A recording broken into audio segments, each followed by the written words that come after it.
Hello, Erwin and Erwin's team. Hi there, Greg Stannard. Number one, I thought I'd show you what I look like. And number two, I wanted to send you a little video on attorney's fees and insurance coverage because I've come across a couple things that would be good to be aware of.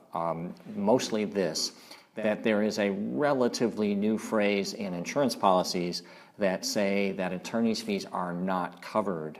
And I kind of wanted to send up a little flag to warn you about this, although there is a solution. So that's what this little video is about. So in the newer policies, there's this phrase which says that these costs are included as coverage except for those attorney's fees or expenses taxed against the insured.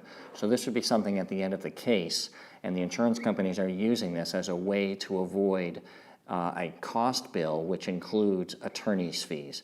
And this is in the traditional comprehensive general liability coverage that is attached to almost all policies since 2007. Now, there is a way around that, but that's not the point of this video. What we really want to emphasize is what the sexual misconduct endorsement says. But I did want you to see at least what the traditional policies say. But the way we can beat this is using the phrase of the actual sexual misconduct endorsement. Okay, so this is the sexual misconduct part of the policy, and it's talking about the kind of damages which are not covered.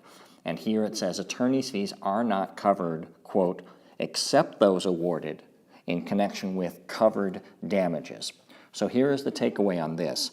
If you have a statutory right that is violated which permits attorney's fees, you want to show that the same conduct which shows the statutory violation is also the covered conduct under the policy. And if it is, the policy is going to cover attorney's fees. So it's a really powerful provision in this section of the policy which allows attorney's fees to be covered when you've got a violation of a statutory right.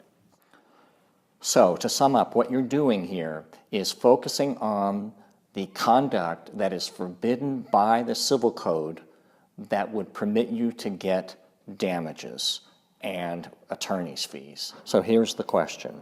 Is the conduct that shows violation of the civil code the same conduct that is covered by the sexual misconduct endorsement?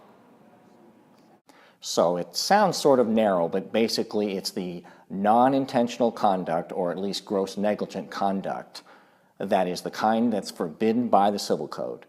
And if you can do that, then you're also going to get attorney's fees. I just wanted you to be aware of this because it's a pretty powerful weapon. The attorney's fees are going to be very significant in your case, probably are already. But it is something to kind of keep in the forefront with your mind, because if the carrier knows those damages are covered, the meter is running, and that can only be good for you. So it would be good if we have a conversation about this to see what you guys are alleging in the newest complaint concerning violations of the civil code, because we want to match those kinds of allegations and proof up with what's going to be the covered conduct. And that way, that'll enhance your ability to get attorney's fees covered by the policy. Okay, I just wanted to say hello, pass this along, and of course, give me a ring. I'm happy to follow up with any questions you guys might have about this. Good luck.